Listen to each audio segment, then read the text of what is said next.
A academia odeia filme de terror e assim, isso nem é teoria mais, é história. Mas alguns filmes foram tão bons que eles não tiveram escolha a não ser premiar. E hoje eu vou te mostrar 10 filmes de terror que simplesmente furaram essa bolha e venceram o Oscar, incluindo clássicos como Silêncio dos Inocentes, O Exorcista e Cisne Negro. E no final, galera, tem um caso aí que ninguém esperava. Pecadores conseguiu um feito que nunca tinha acontecido antes na história do Oscar. Então já deixa o seu like aí porque o vídeo tá insano e bora pra lista.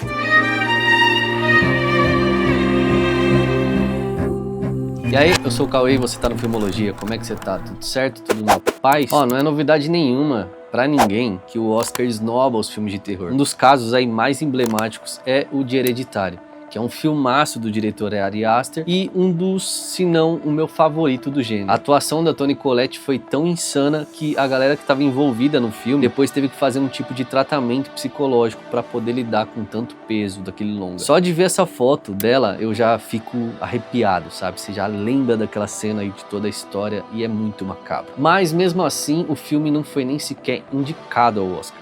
Tipo assim, totalmente esnobado. Porém, tem filmes que fazem tanto barulho e naturalmente tem aquele ar mais cult, que mesmo sendo de terror, a academia não tem escolha a não ser dar o prêmio pra eles. Então bora ver quais são.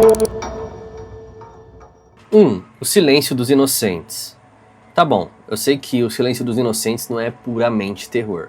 Apesar de ser mais um thriller psicológico com crime e suspense, eu coloquei ele aqui na categoria terror pelo seu conceito em envolver coisas bem perturbadoras. A história acompanha Clarice Sterling, que é uma jovem talentosa agente em treinamento do FBI. Determinada e extremamente inteligente, a Clarice é recrutada por seu superior Jack Crawford para ajudar na investigação de um serial killer conhecido como Buffalo Bill. Ele é responsável pelo sequestro e assassinato de diversas mulheres. Sem muitas pistas concretas, o Crawford acredita que a chave para entender a mente do assassino pode estar em outro criminoso, que é o Dr. Hannibal Lecter. O cara é brilhante, é um psiquiatra e assassino canibal que está preso em um hospital psiquiátrico de segurança máxima. A Clarice é enviada para entrevistar o Lecter com o objetivo de obter um perfil psicológico que ajude a capturar o Buffalo Bill. No entanto, o encontro entre os dois rapidamente se transforma em um intenso jogo bizarro e psicológico. O filme foi lançado em 91 pela Onion Pictures e recebeu nos Estados Unidos a classificação indicativa R e aqui no Brasil mais 18. Foi um sucesso absurdo com um investimento de 19 milhões e o filme fez 272 milhões de dólares. No clímax do filme, a Clarice entra num embate com um assassino sozinha na casa do cara e completamente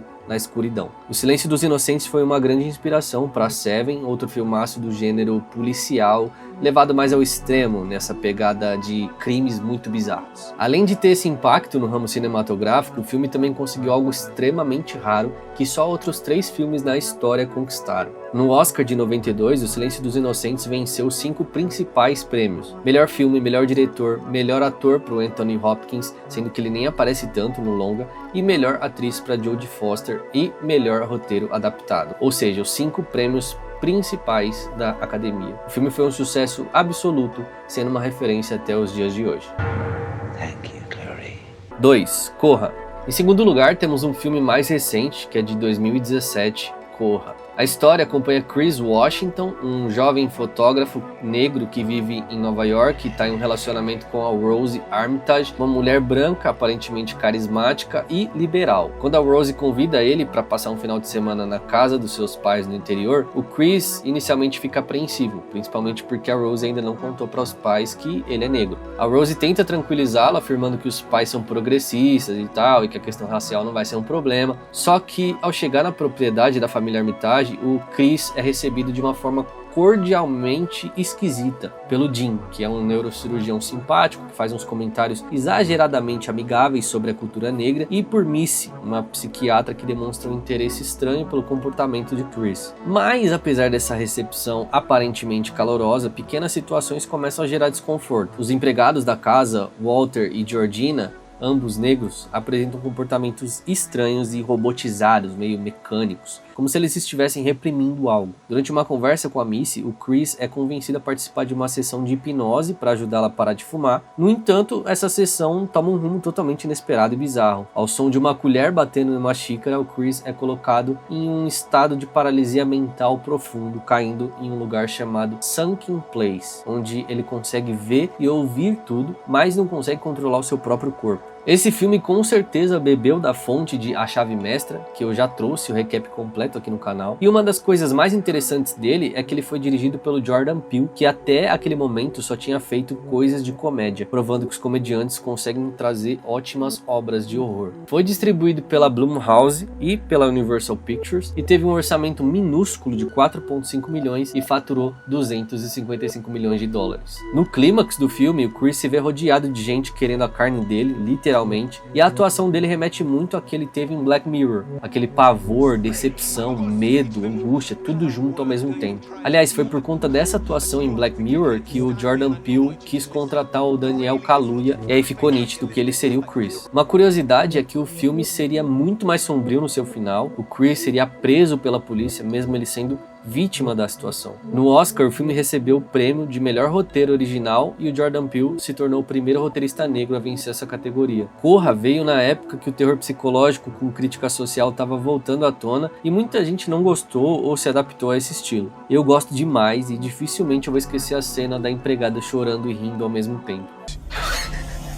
3. O Exorcista. Voltando para os clássicos, temos O Exorcista, de 1973, que tanto o livro quanto o filme são excelentes para quem gosta de terror. A história começa com uma sequência no Iraque, onde o arqueólogo e padre Lancaster Merrin descobre uma antiga estátua demoníaca durante escavações arqueológicas. A descoberta sugere a presença de uma força maligna, antiga, estabelecendo um clima espiritual e sobrenatural que irá dominar os eventos posteriores. Essa cena mostra o quão grande é o filme, porque ela nem precisaria estar no longa, mas acrescenta muito pro filme. Já lá nos Estados Unidos, a trama se concentra em Chris McNeil, uma atriz famosa que estava gravando um filme em Washington DC, enquanto cuida sozinha de sua filha de 12 anos, a Reagan McNeil. Inicialmente, pequenos acontecimentos estranhos começam a surgir na casa, ruídos inexplicáveis no sótão, mudanças no comportamento da Reagan e episódios de agressividade, e com o tempo essa situação se agrava. A Reagan começa a apresentar sintomas perturbadores, fala de maneira vulgar, demonstra força física impossível para sua idade e sofre convulsões e até afirma que há alguém chamado Capitão Howdy falando com ela. A Chris busca ajuda médica e a Reagan passa por diversos exames e tratamentos psicológicos, porém nenhum médico consegue explicar os fenômenos, e à medida que os sintomas pioram, surgem manifestações sobrenaturais totalmente evidentes. A voz da menina muda para um tom grotesco, seu corpo se contorce de maneira impossível e objetos começam a se mover sozinhos. Desesperada e sem respostas, a Chris procura uma ajuda espiritual e ela entra em contato com o padre Damien Carras, que é um jesuíta que também trabalha como psiquiatra. O padre Carras, naquele momento, estava enfrentando uma profunda crise de fé que foi agravada pela recente morte de sua mãe. Inicialmente, o padre Carras estava cético sobre o caso porque ele acredita que a Reagan sofre de distúrbios psicológicos severos e não de uma possessão. Mas depois de testemunhar eventos inexplicáveis, como o conhecimento de línguas antigas e manifestações físicas impossíveis, ele começa a considerar que a garota pode realmente estar possuída por uma entidade demoníaca. O filme foi lançado pela Warner Bros. Com um orçamento de 12 milhões, fez 441 milhões de dólares com o seu relançamento e, assim, é um número absurdo. Tão absurdo que durante décadas foi um dos filmes de terror mais lucrativos da história. O filme foi dirigido pelo William Friedkin, mas o roteiro foi escrito pelo William Peter Blatty, baseado em seu próprio romance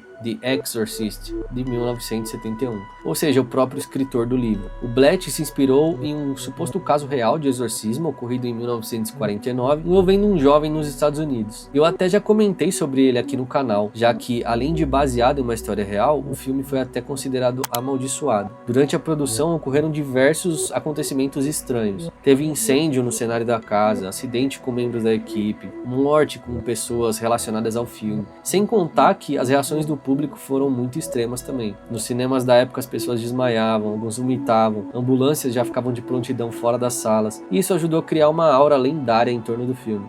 Já no Oscar, O Exorcista recebeu 10 indicações, que é um número totalmente insano, mas recebeu apenas 2 prêmios, o de melhor roteiro adaptado e melhor som, e conseguiu o feito histórico de seu primeiro filme de terror a ser indicado a melhor filme. 4. Tubarão. Seguindo com os clássicos, temos Tubarão, de 1975, que o filme revitalizou o gênero de terror animal ou natural horror. A história se passa na pequena cidade litorânea de Emmett Island, um popular destino turístico nos Estados Unidos conhecido por suas praias tranquilas e pelo grande fluxo de visitantes durante o verão. Logo na sequência inicial do filme, uma jovem chamada Chrissy Watkins decide nadar no mar durante a noite após uma festa na praia. Enquanto ela nada sozinha no oceano escuro, ela é brutalmente atacada por algo invisível sob a água. O ataque termina com sua morte violenta, deixando apenas vestígios misteriosos na praia. O chefe de polícia da cidade, Martin Brody, investiga o caso e conclui que a garota foi vítima de um ataque de tubarão. Preocupado com a segurança da população, ele decide fechar as praias imediatamente. No entanto, o prefeito da cidade e os comerciantes locais pressionam para manter as praias abertas, tremendo prejuízos econômicos durante o lucrativo feriado de 4 de julho. A situação se agrava ainda mais quando um segundo ataque ocorre em plena luz do dia,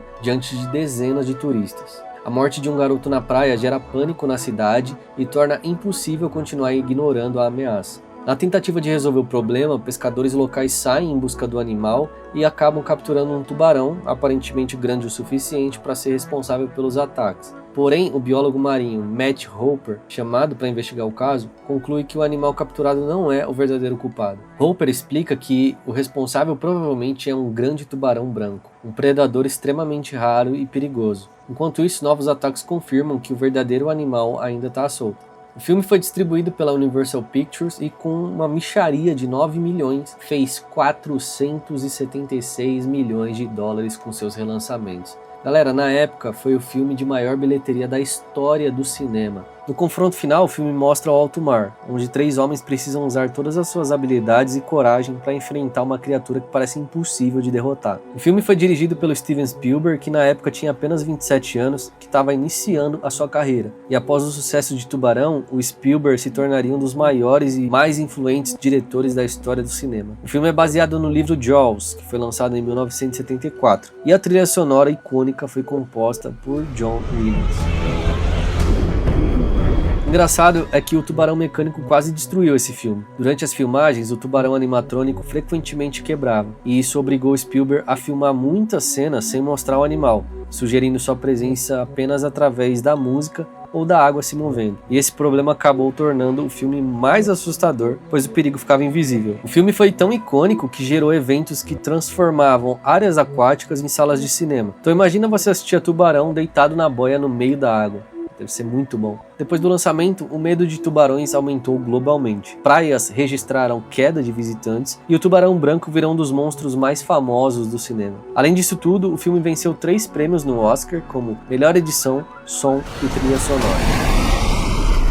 5. Drácula de Bram Stoker. Esse filme eu fui ver a primeira vez no ano passado e eu posso dizer que é um filmaço. A história começa no século XV, durante as guerras entre os cristãos da Europa e o Império Otomano. O príncipe guerreiro Vlad Drácula retorna de uma batalha sangrenta após defender a sua terra contra os invasores. No entanto, ao chegar no castelo, ele descobre que a sua esposa Elisabetta tirou a própria vida após receber a falsa notícia de sua morte em campo de batalha. Na tradição cristã da época, o suicídio condenava a alma ao inferno, e aí isso revoltou demais o Vlad, assim, com uma injustiça divina, né, que ele pensava. Então ele renuncia à sua fé e amaldiçoa Deus, cravando a sua espada em um altar. Naquele exato momento ele se transforma em uma criatura imortal, o vampiro Drácula, condenado a viver eternamente nas sombras. Séculos depois, em Londres, no final do século XIX, o jovem advogado Jonathan Harker é enviado à Transilvânia para ajudar o misterioso conde a finalizar a compra de propriedades da Inglaterra. Ao chegar ao castelo isolado, o Harker percebe rapidamente que seu anfitrião é uma figura estranha e inquietante. O Conde Drácula demonstra comportamentos sobrenaturais e uma obsessão inesperada quando ele vê a fotografia da noiva de Harker, a Mina Murray, que possui uma impressionante semelhança com Elisabetta, sua antiga esposa. Convencido de que Mina é a reencarnação de seu amor perdido, o Drácula decide viajar para Londres. O filme foi dirigido pelo Francis Ford Coppola, um dos cineastas mais influentes da história do cinema. Sim, o cara que fez O Poderoso Chefão. Não só a direção, mas o elenco também também tá sensacional. O Gary Oldman tá vivendo o Drácula, o Winona Ryder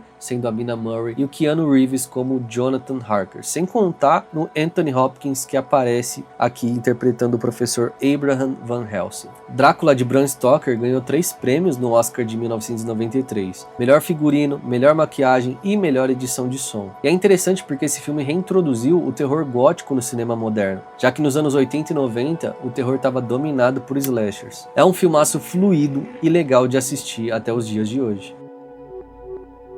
6. O Bebê de Rosemary. Outro filmaço que vale a pena tanto ver quanto ler o livro é O Bebê de Rosemary. A história acompanha Rosemary Woodhouse, que é uma jovem mulher gentil, aparentemente ingênua, que se muda para um antigo prédio em Nova York com seu marido, Guy Woodhouse, um ator ambicioso tentando conquistar espaço na indústria do entretenimento. O casal se instala no Branford, que é um edifício elegante, mas cercado por histórias sombrias e rumores de acontecimentos estranhos envolvendo antigos moradores. Apesar da reputação sinistra do prédio, Rosemary e Guy decidem ignorar essas histórias e começam a construir sua nova vida no local. Logo após a mudança, eles conhecem seus vizinhos idosos extremamente amigáveis, o Roman e a Minnie Castevet. Minnie rapidamente desenvolve uma relação próxima com a Rosemary, demonstrando um interesse quase obsessivo na sua vida pessoal. O Guy, por sua vez, também se aproxima do casal, especialmente de Roman.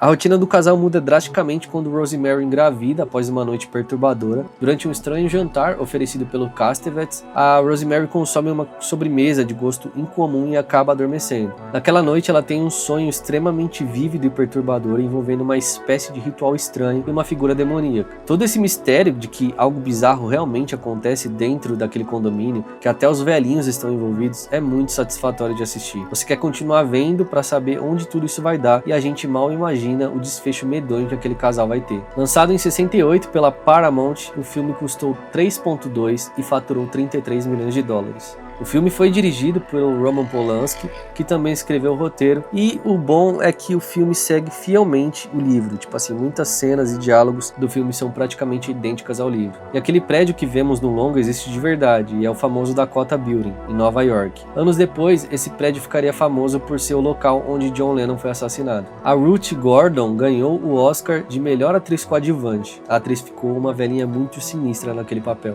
O Bebê de Rosemary é um dos exemplos mais perfeitos de terror psicológico já feitos. O filme constrói medo não através de sustos ou violência, mas através de uma sensação crescente de isolamento, manipulação e principalmente paranoia. A grande força da história está em colocar o espectador dentro da mente da Rosemary, fazendo com que cada conversa aparentemente banal carregue uma ameaça escondida. Olha que deu até vontade de assistir esse filme de novo. 7. Louca Obsessão. Agora um filme dos anos 90 que rendeu o Oscar de melhor atriz para Kate Bates, Louca Obsessão. A história acompanha Paul Sheldon, um escritor de grande sucesso conhecido por sua série de romances protagonizados pela personagem Misery Chastain, que embora a saga tenha conquistado milhões de leitores, o Paul começa a sentir que está preso criativamente a essa personagem e decide encerrar a história de Misery em seu novo livro, com a intenção de seguir em direção a projetos mais sérios e pessoais. Após terminar esse manuscrito de um novo romance completamente diferente da série que tornou ele famoso, o Paul deixa um hotel no interior do Colorado e inicia uma viagem de carro durante uma forte tempestade de neve.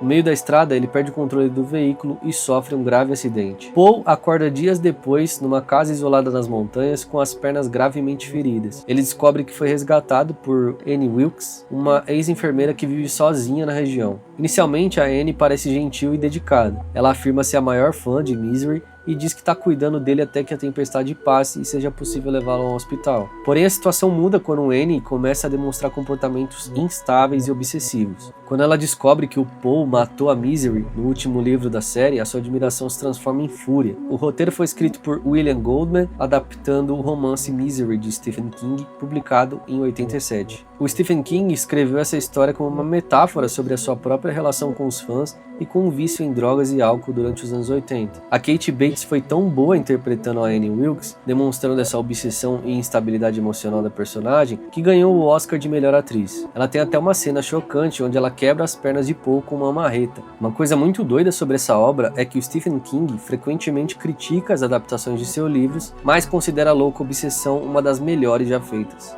8. Um Médico e o Monstro. Ambientado na Londres vitoriana, o filme acompanha Dr. Henry Jekyll, um médico respeitado, intelectual, brilhante e profundamente interessado nos mistérios da natureza humana. Jekyll acredita que todo ser humano possui duas naturezas opostas dentro de si, uma parte moral e civilizada e outra dominada por impulsos primitivos e violentos. Movido por sua curiosidade científica e também por uma certa arrogância intelectual, ele passa a conduzir experimentos secretos com o objetivo de separar quimicamente essas duas personalidades. O Jekyll acredita que se ele conseguir dividir o bem e o mal em entidades diferentes, o lado virtuoso poderia viver livre da culpa enquanto o lado perverso existiria de forma independente. Apesar das preocupações de seus colegas, ele decide testar a fórmula em si mesmo. Ao ingerir uma poção, seu corpo sofre uma mutação brutal. Seu rosto se distorce, sua postura muda e a sua personalidade se transforma completamente. E assim nasce o Edward Hyde, uma versão monstruosa e descontrolada do Jekyll. O filme foi lançado pela Paramount e na época nem tinha isso de classificação indicativa,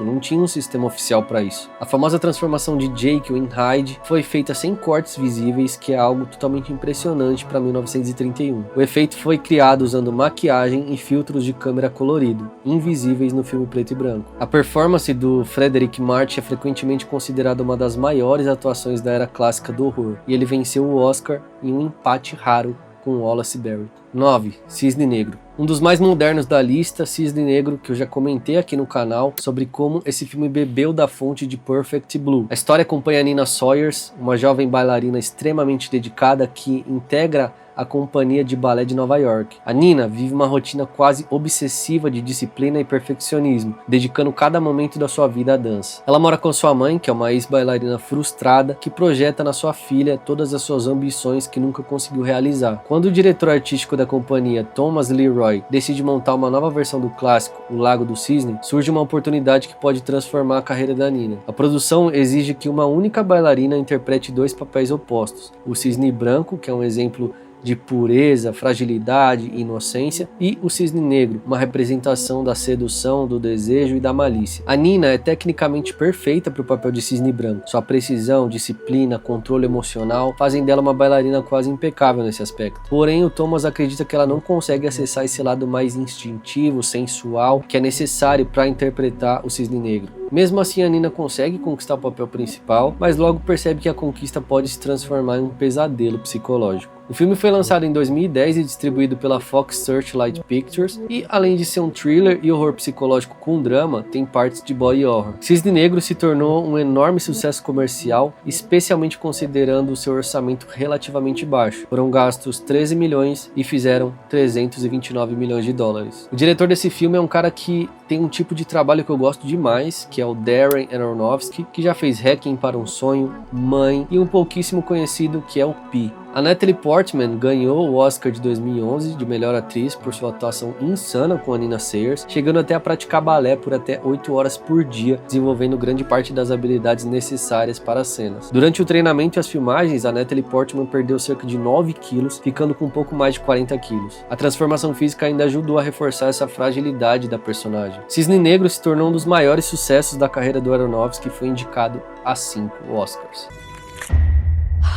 10. Pecadores. Agora sim, na nossa última posição, o mais recente, Pecadores. Galera, que filmaço. Poucos filmes passam o sentimento que esse aqui consegue passar. Ambientado no sul dos Estados Unidos durante a década de 1930, em plena era das leis de segregação racial, Pecadores acompanha a história de dois irmãos gêmeos, o Fumaça e o Fuligem, que retornam à sua cidade natal depois de anos vivendo em Chicago. Os dois viveram um passado aí muito sinistro. Durante o tempo em que eles ficaram longe, eles se envolveram com algumas atividades perigosas e tal, roubo, crime, tudo junto, e agora eles estão cansados dessa vida e decidem voltar para casa natal deles com a intenção de recomeçar. O plano deles é abrir um clube de música, um lugar onde a comunidade negra possa se reunir, celebrar e esquecer por algumas horas das dificuldades impostas pela sociedade racista daquela época. A música, especialmente o blues, surge como um símbolo de resistência cultural e identidade. Mas o retorno dos irmãos coincide aí com o despertar de algo muito mais sombrio. Sim, galera, é um filme de vampiro, mas não aquele tipo que brilha no sol. Fora a trama dos vampiros, tem uma trama ainda da KKK May, que é os racistas ali, que estão planejando finalizar geral lá do bar de blues, e isso enriquece ainda mais o filme. Foi lançado no ano passado pela Warner Bros. E é o filme de terror mais recente a ganhar o prêmio do Oscar. Inclusive, esse filme aqui fez um feito absurdo, quebrando recorde de nomeações, com 16 indicações ao Oscar. Para vocês terem noção, O Senhor dos Anéis, que é uma saga constantemente lembrada pela quantidade de Oscars que já levou, o seu filme com mais indicações, que foi o primeiro, recebeu 13 indicações. Pecadores recebeu 16. Dessas 16, o filme ganhou 4, sendo o Michael B. Jordan como melhor ator, melhor roteiro original para o Ryan Coogler, melhor fotografia e melhor trilha sonora. O Michael B. Jordan, que ganhou como melhor ator, ficou em alta esses dias na internet pelo seu discurso, que compartilha a visão de muita gente por aí, incluindo eu. Ele disse como Deus é bom, lembrou da sua família e da terra natal do seu pai, que é Gana, na África. A bilheteria já arrecadou mais de 365 milhões de dólares mundialmente, gastando por volta dos 90 milhões. A trilha sonora é insana, a história do filme é insana, as atuações são insanas, a direção é insana e o filme é um filmaço, galera. E eu finalizo essa lista feliz por um terror voltar pro alto nível em 2025 e ser reconhecido até no Oscar. Bom, meus amigos, essa foi a nossa lista de filmes de terror que já ganharam um prêmio no Oscar. E deixa aí nos comentários qual deles você mais curte ou qual você se interessou em assistir, beleza? Obrigado demais por ter ficado até aqui, até o final do vídeo. Se inscreva no canal porque aqui a gente tem muito filmaço, galera. Só coisa boa. Considera se tornar membro, assista ao vídeo que está sendo indicado aí no seu card. E é isso, fiquem todos com Deus, até o próximo vídeo.